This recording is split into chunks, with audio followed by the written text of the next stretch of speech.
In 2019, we started praying. We prayed for a way to reach people and share life with them the way Jesus would have. A community that is as diverse as our country, but joined together by the love of Jesus. We wanted to start small so that bit by bit we could identify people who were living outside a Jesus-centered community and invite them closer. Our small community of about 12 people started praying for Centurion and asking God to put the right people in our hearts and minds and on our paths. Full of hope and excitement, we entered 2020 with a plan to officially launch the church by April the following year. COVID lockdown hit that March, but that didn't change our plans. From our homes, we fasted every week, and on those days we met on Zoom to pray and encourage each other. We prayed for the people in Centurion, and we prayed for the people by their names. As we prayed for them, we experienced the Lord leading us with a sense of urgency to invite them closer to our community. But since we could only meet online, we decided to host an online call weekly for a month. We called this gathering Life at the Table because we were inviting people to the life Jesus gives us at His table. Jesus gives us joy, peace, love, and hope when we sit at His table. We were overwhelmed by the amount of people who signed up. Over 100 people joined the gathering on Zoom every single week. We saw the deep need people had for community and even tried experimenting with things like online dinners. It felt awkward at first, but these connection points definitely helped to build new relationships. As a result, many started asking where we gather because they wanted to be part of this community. Well, we had to tell everyone that we in fact have never gathered, but we were sure God was doing something. We were convinced that God was showing us that we need to start gathering as soon as lockdown restrictions eased. Ironically, instead of the pandemic being a hurdle, God turned it into a catalyst. When many, including us, thought, slow down, God said, speed up. So we had our first gathering November 2020. Finding a venue was a rocky road, but worth every step. Our first venue, however, said we can't use the premises anymore after only 5 weeks of gathering. And as soon as we found a new venue, South Africa had a hard lockdown yet again, and we continued gathering on Zoom again. At our new venue, we sat outside under trees and we loved it there. It was, however, getting small and really cold in the winter.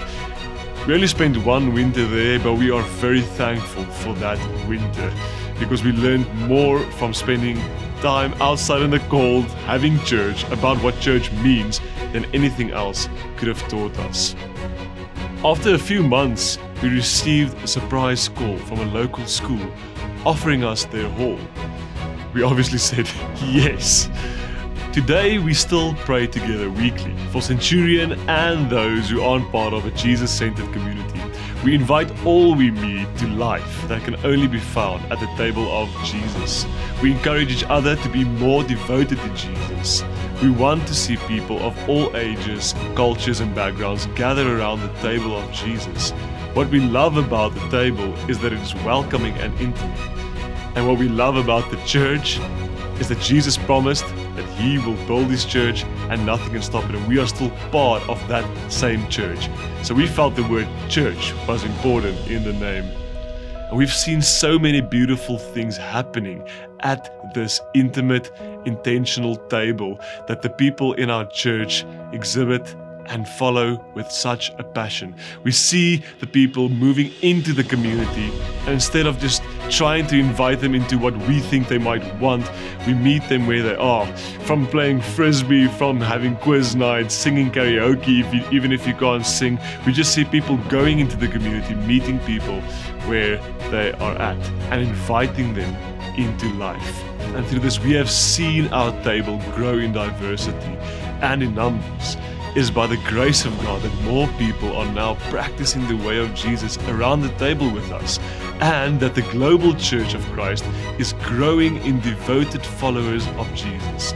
This is why more churches need to be planted, and Table Church wants to see at least hundreds, if not thousands, of intimate Jesus-centered communities planted in Centurion and Gauteng in the next 10 years.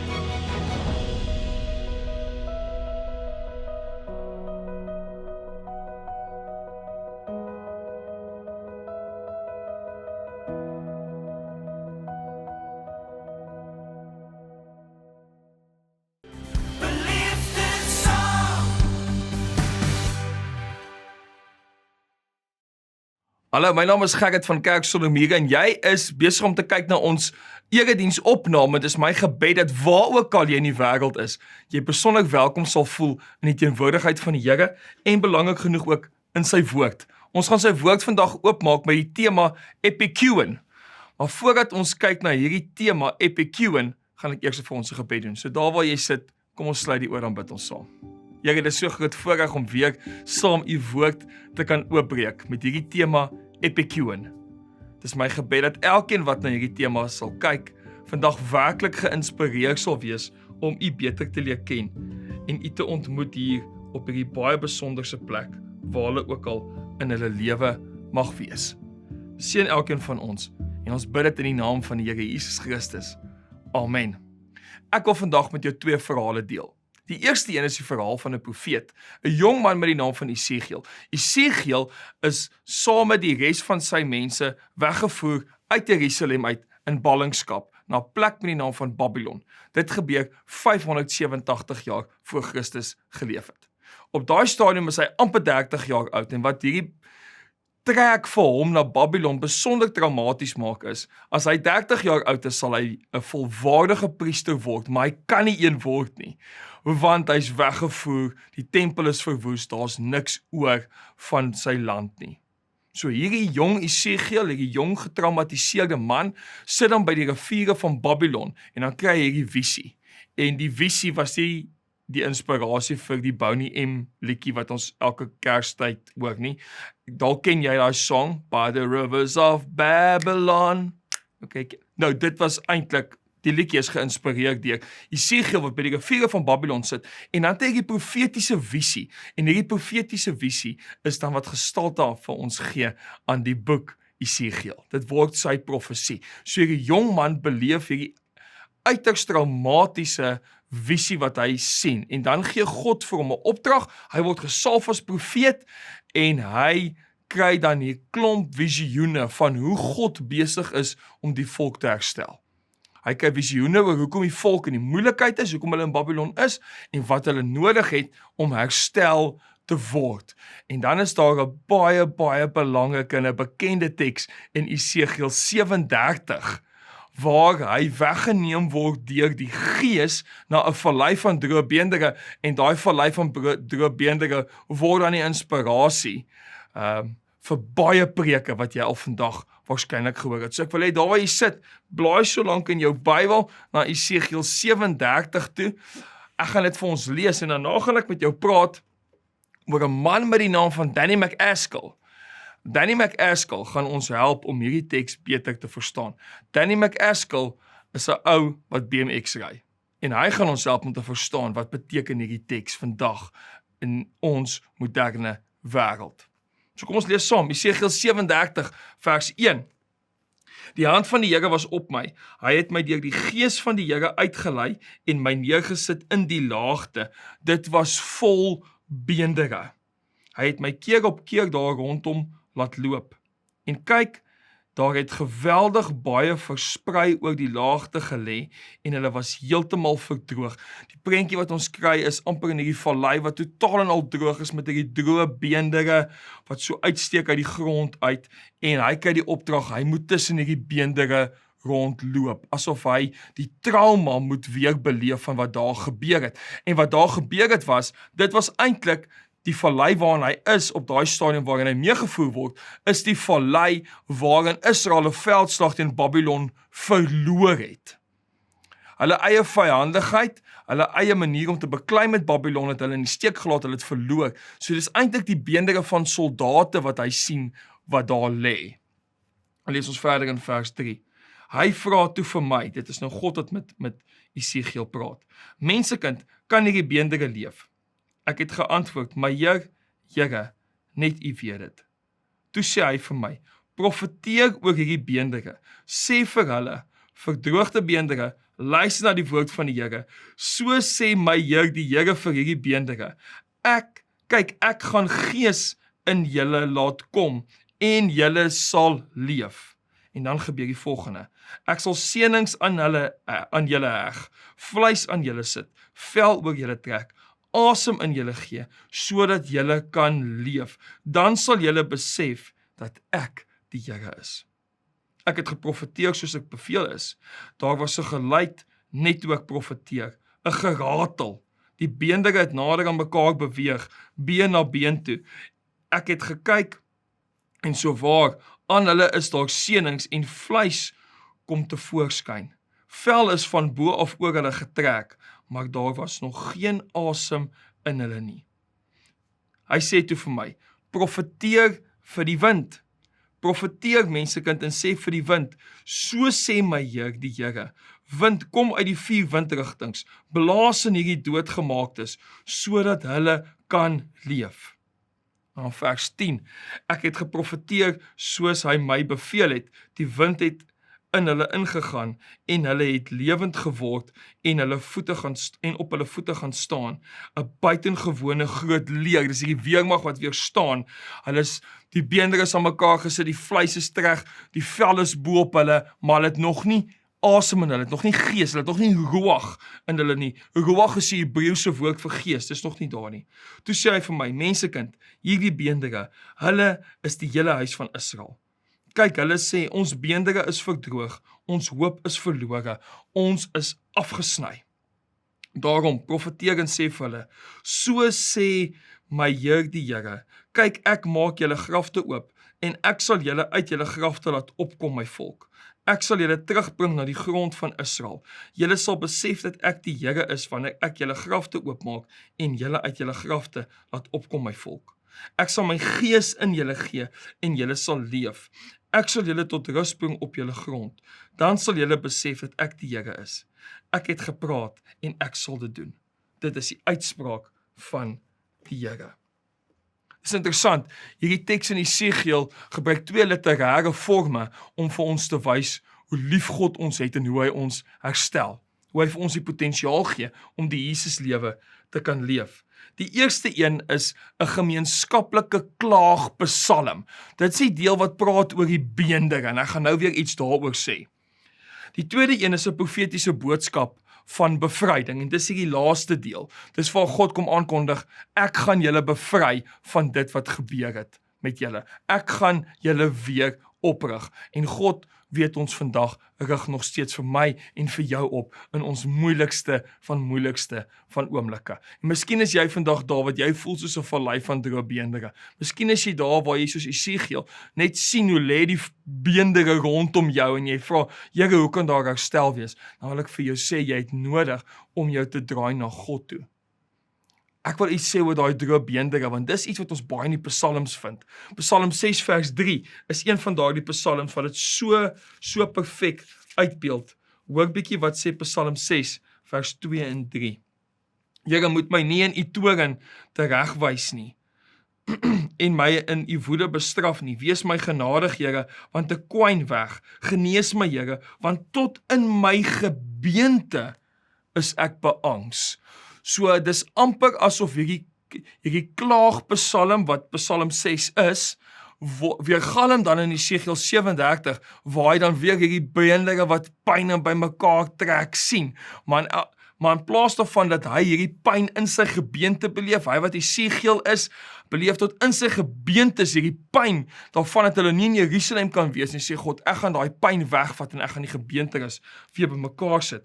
As jy kyk na Psalm 31 beeld dit ook so mooi vir ons uit. Ek gaan dit gou vir jou lees, dis vers 10 en vers 11. Wees my genadig, Here, want ek is benoud, my oë is dik geswel van verdriet, my siel en liggaam. Ja, my lewe kwyn weg van kommer, en my lewensjare met 'n gesig. My kragte gee mee onder my sonde las, en my ledemate swel op. Dis weer eens hierdie klaagpsalm van sy liggaam, wat hy voel totaal en al op pad uit is. Hy voel, hy kan nie vir God beleef nie. En tog kom hierdie wonderlike profetiese boodskap van bevryding, van God wat sê, ek gaan julle bevry. Nou wil ek met jou praat oor Danny McAskill, en oor Epecuen. En is my gebed dat hierdie woord, Epecuen, jou hele lewe lank by jou sal bly. Die oomblik wat jy voel, jy kan nie meer nie, dat jy sal dink, Epecuen. Net Epecuen, dat jy dit sal spreek. Epecuen is 'n dorp in Suid-Amerika. Dis langs die kuslyn, en dit was 'n vakansiedorp. Mense het in die 1970s en 80s daarheen gestroom vir 'n lekker naweek. Dit was absoluut 'n vakansieplek gewees. Dink nou maar aan Suid-Amerika of een van die lekker plekke by die see of 'n plek op die Weskus waarheen ons gaan. Maar toe gebeur daar iets in 1985. Die water stoot stelselmatig op deur die dorp en hierdie vakansiedorp word binne 'n paar jaar heeltemal verwoes. Daar's niks oor van hierdie vakansiedorp nie. Epecuen het nie meer 'n doel nie. Epecuen is op pad uit. En almal trek weg. Soveel so dat die enigste persoon wat oorbly is 'n man met 'n hond. En toe gebeur daar iets merkwaardigs in die vroeë 2000s. Die water sak terug en dit wys die ruïnes van hierdie vallei van spreekwoordelike beendere wat daar lê. 'n Plek waarmee niemand iets meer kan doen nie. Maar toe kom Danny McAskill. Nou as jy nie weet wie Danny McAskill is nie, Danny McAskill ry BMX vir Red Bull. Hy ry fiets vir 'n lewe, hy's 'n trick artist. Hy kan op enige plek fiets ry, hy ry bo op geboue, bo op berge. Daar's 'n video op YouTube waar hy teen 'n lag uitry in Skotland. Danny McAskill vat sy Red Bull opnamespan Epecuen toe en hy gaan ry fiets.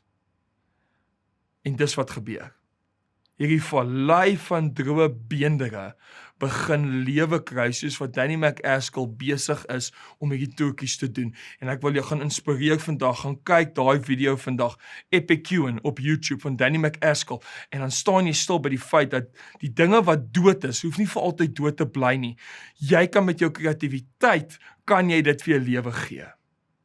Esegiel is besig om aan hierdie teks lewe te gee deur sy kreatiwiteit. Want die eerste deel is absoluut 'n psalm van klaag. Hy kla oor die beendere, maar dan sit hy dit in 'n nuwe perspektief. Hierdie beendere is besig om herstel te word. Dis die prentjie wat hy by God kry. Esegiel sit langs die riviere van Babylon en dit lyk vir hom asof alles net 'n vallei van droë beendere is. En dan deur sy kreatiwiteit en die God het hom ontmoet, kry hy die profetiese boodskap. Alles is nie tot niet nie.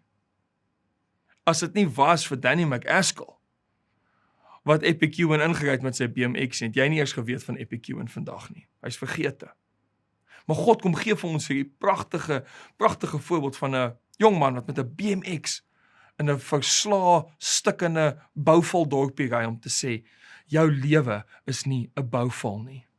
Jou lewe is nie op pad uit nie. Jou lewe is Epecuen. Jou lewe, my en jou lewens is altyd Epecuen. God wat besig is om herstel te bring. God het ons die kapasiteit gegee om nie te kan kyk na ons vallei van droë beendere. Ek wil hê jy moet saam met my kyk na Kolossense 3. Ons gaan 'n bietjie saam lees daar. Kolossense 3 is regtig net 'n pragtige teks wat gaan spesifiek oor hoe God ons kom herstel. Kolossense 3 sê die volgende: As julle dan saam met Christus opgewek is, julle het lewe gekry, soos daai vallei van droë beendere. Streef dan na dit wat daarbo is, waar Christus aan die regterhand van God is. Bedink die dinge daarbo, nie die dinge op die aarde nie. Julle het immers gesterf en julle lewe is saam met Christus verborge in God.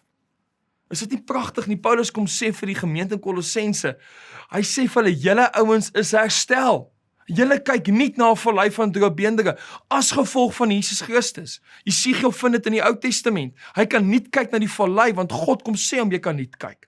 Ek en jy kan vandag nie kyk na ons lewens as gevolg van Jesus Christus. Die doelwit, lyk dit vir my in Esegiel 37, gaan oor gees wat weer geblaas word binne in mense se lewens. Ek wil hê jy moet vinnig net aandag gee daaraan. In Esegiel 37 sien ons dat die woord ruach, die Hebreëse woord vir gees, op 3 verskillende maniere gebruik word. Ruach is die woord vir gees, is die woord vir wind en is ook die woord vir asem. Al 3 word gebruik. Esegiel begin eers om te sê die ruach het hom weggevoer. Dit is die Heilige Gees waarvan hy daar praat. Dan praat hy verder daarvan dat daar asem in hierdie mense geblaas moet word. Dan is dit nie die Heilige Gees nie, dit is die lewegewende asem wat God ook aan die begin vir Adam gee. Dis dieselfde ruach woord wat daar gebruik word. Selfde manier wat jy dit kan vertaal. Dis die lewegewende asem wat in ons geblaas kan word. En dis net God wat dit kan doen. En dis net God wat dit in my lewe en jou lewe vir ons vandag kan gee. Miskien kyk jy vandag na jou lewe en dit voel soos 'n Epecuen. Jy is 'n vallei van droë beender, ek weet nie waar om te begin nie. Begin by Jesus, wat ons nie laat kyk na ons omstandighede, wat vir ons sê, maar jy kan lewe spreek oor jou lewe en jou situasie. Jy kan God daar vind. Maar nou is ek en jy natuurlik mense wat dadelik daai resultaat wil sien. Wat dadelik wil sien hoe alles skielik vir jou lewe kry en aan die gang kom en weer wonderlik funksioneer. Jy kyk miskien na jou lewe as 'n vallei van droë beender en dan dink jy, ja, okay, ek soek dit nou. Die interessante ding is, jy sien het hierdie belewings langs die riviere van Babylon, hy is amper 30 jaar oud en dis 587 voor Christus. Sy volk, die mense van God, sy vir 40 jaar nog nie terugtrek nie. Ons is mense wat dadelik resultate soek. Ons wil dadelik sien. Here, as u sê, u gaan my herstel, neem my dan nou ook terug. Dis nie hoe God werk nie. God werk nie in menslike deadlines nie. God werk in reise. Kalenderjare is iets wat ek en jy saamgestel het, maar eintlik werk God bo oor kalenderjare in seisoene van ons lewens. God is nie besig om te sê, dit gaan môre gebeur nie. God is net besig om vir ons te sê, hou vas aan die proses waarin ek deur julle werk. Ek is besig in 'n proses in my lewe met die Here ontdek en jy's besig met 'n proses in jou lewe. En die resultaat is dat ons kan sê, God is besig om te herstel. Maar dis nie iets wat so gebeur nie. Dit vat tyd. En deur daardie tyd wat dit vat, groei ons geestelik. Terwyl jy besig is om hierdie video te kyk, is ons besig in ons 40 dae voordat ons Paasfees saam gaan vier. Dis 'n proses. God werk in prosesse met mense, hy werk in seisoene met mense. En jou lewe voel vandag Epecuèn miskien. Ergens is jou lewe Epecuèn. God kom sê, skryf 'n nuwe naam daaroor. Jesus Christus. Skryf Jesus. Skryf Gees van God. Skryf ek is bevry. En leef dan elke dag in daardie bevryding deur die Gees van God en deur Christus wat ons lei.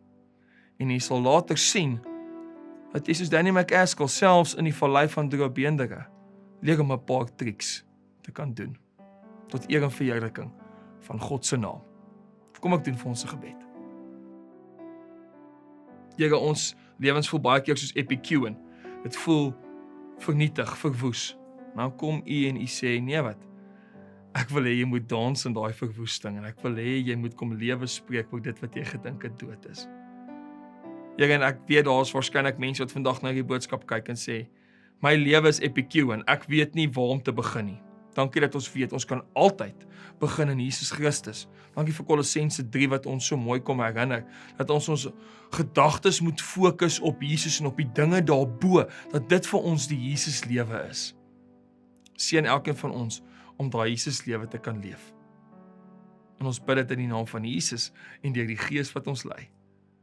Amen. Mag jy 'n absoluut wonderlike week hê.